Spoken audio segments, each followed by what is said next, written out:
Hi, hello, welcome to or welcome back. I'm Georgie, if you're new.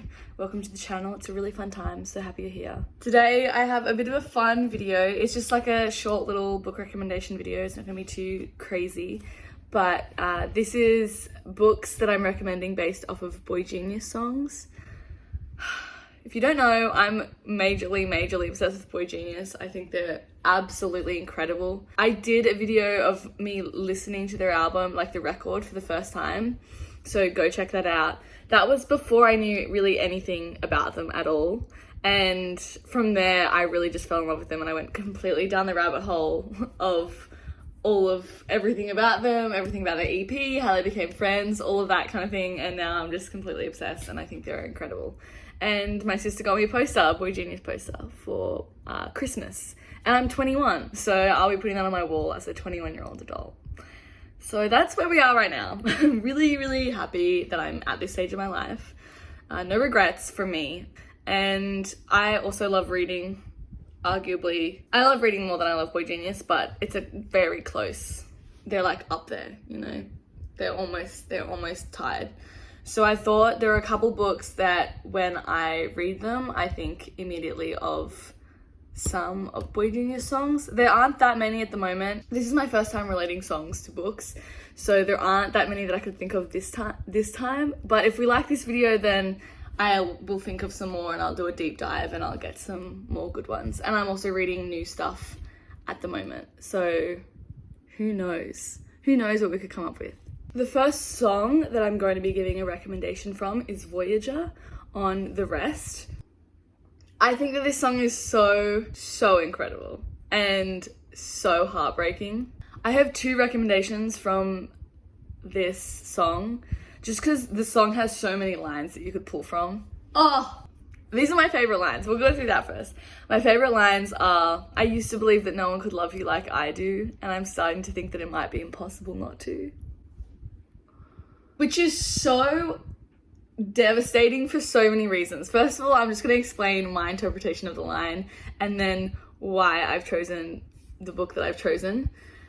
I think that it's so devastating because it's kind of realizing that your love for this person isn't unique, and that this special connection, this special feeling that you thought that only you shared with this person, you thought you saw them like no one else could. Everybody feels that way about them. Like, you realize that they're just kind of this amazing person, and actually a lot of people feel that way about them, and you're nothing special. And that is absolutely devastating. That is so gut-wrenching and devastating. I know I'm smiling, it's just so that I don't cry. But that's so upsetting. And I feel like the scenario or the story that plays out in my head that would relate the most to is kind of when someone's a public figure, or when a lot of people know this person or love this person. So for this one, I've gone with The 7 Husbands of Evelyn Hugo by Taylor Jenkins Reid. I don't have it at the moment. I don't know where it is, but that book is so good. It's so devastating. If you don't know, I won't do any spoilers, but the book is about Evelyn Hugo, who is this actress who has 7 husbands throughout her life, throughout her career, as said in the title. And it basically is just Evelyn Hugo recounting her life and telling her story. And it takes you on a journey. It's very well written. It's very heartbreaking. It's beautiful. And so I related this to that one because that is a story of someone who is in the public figure who feels like she's known by everyone but not known by a lot of people. And then I think that line fits in really well with thinking that you love someone and that you're alone and you're special and you're unique in that love, and then realizing that everybody feels that and there's nothing special about you. That's devastating. That's how I interpreted the line. If you interpreted it differently, please tell me, because I love discussing the meaning behind lyrics, and each to their own. You're allowed to have your own opinions. If you have read the book, I'm going to spoil. This is going to be spoilers, so skip to the next one. If there's going to be spoilers, so leave. I think that this is so Evelyn and Cecilia. I think that this is particularly Cecilia. Is it Celia or Cecilia? Celia St. James. It's just Celia. Sorry. I think that Celia, her personality and who she was like beloved by everyone.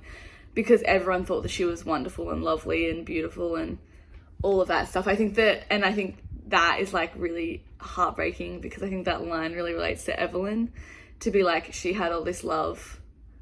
And honestly, it could work both ways. Because I think those two and their story, it's so heart-wrenching and so upsetting and beautiful, but just the fact that they don't have as much time as they should. And I think that honestly, throughout the story, they both realize that they're not alone in their love for that person and their adoration for that person. And that's really, really upsetting. So that's the first recommendation. I hope that you read it and you agree. The second line from Voyager that I'm going to do a recommendation from is, "You thought I'd never leave, and I let you believe you were right." Oh my God. Also, this one is kind of, "You thought I'd never leave, and I let you believe you're right, and you took it from me, but I would have given it to you," which is also the most heart-wrenching, soul-crushing lyric I've ever heard in my life. I think they're both related to this next recommendation. This is, again, I don't have it, Cleopatra and Frankenstein by Coco Malors. I don't know if I can put it on the screen. If I can't, it'll be in the description. This book is really, really upsetting. No, I'm kidding. This book is incredible. This book tells the story of Cleo, who is a 25-year-old Brit, 24, 25. She's in her early 20s. She's British and she's living in New York, and her visa is running out, and she meets Frank, who is this, I think he's in his 40s, and he's a businessman, and they kind of, this is said on the back, this happens in the first page, this isn't a spoiler, and they get married to kind of, so that she can get a green card. They get married, that's it. And then the story unfolds. It's just a beautiful and really visceral and really raw description of two very lost souls trying to make it work together, and in New York, and all of their friends who are also lost souls. It's a story about lost souls, really. And I think that the line, I think the Voyager is very much their song. I think it's very much about them. And I think the book is excellent. I think it's so excellent. And I really do think that it relates to this song a lot. If you haven't read it, this is spoilers. This is going to be spoilers for the next bit. So get out of here. Get out. If you have read it, don't you think this is so them? "You thought I'd never leave, and I let you believe you were right," is Cleo. Talking to Frank. I think the end, I can't really remember, so if I'm wrong, please let me know. But I'm pretty sure she's the one that ends up leaving, because she is feels suffocated and has to get out of there. And I think that is it says it in the book that that's such a shock to Frank, because he just never expected that she would leave. "You thought I'd never leave, and I let you believe you were right." But I feel like Cleo always knew from the start that it wasn't gonna work out, and she just desperately tried to make it work. And then I think also, "You took it from me, but I would have given it to you." I think there are a lot of times in that relationship where Frank, especially when Frank was drinking, when Frank would do things that hurt Cleo, and Cleo kind of let him and accepted it until the end when she finally left. And I think that relates really well to that line. "You took it from me, but I would have given it to you." He took a little piece of her soul, and she just kind of willingly gave it away. Oh, so sad. It's so sad. Okay, so that's that book rec. Okay, the next song that I'm doing a book rec about is Cool About It. There are two songs that relate to this next book. It is Cool About It and Not Strong Enough. I'm going to talk about Cool About It first. Excellent song. Such an excellent song. And for this one, I'm going to go with Daisy Jones and the Six. It's a classic. It had to be brought up because honestly, there's so many Boy Genius songs that relate to this line. But this one especially, I think Cool About It is the most accurate. So this is kind of not a retelling, but it's inspired by Fleetwood Mac, a little bit, loosely based off of Fleetwood Mac. And it tells the story of Daisy Jones, who is a singer in LA in the 70s, the 80s, 70s. Yeah, in the 70s. And they were a band together, and lots of stuff goes down. And this is like them talking to the camera, and it's like all done in the style of an interview, which is really cool. And it's them telling the story of everything that happened in the band. It's a show. If you haven't heard of the show, you should. I thought that the show was better than the book. I'm not gonna lie.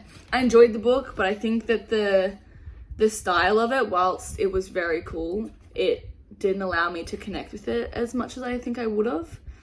And I thought that the show was the best adaptation, one of the best TV adaptations I've ever seen in my entire life. It was incredible, and you must go watch it. If you haven't seen it, I'm not going to explain. The bits from Cool About It that I think relate is Phoebe's verse at the end.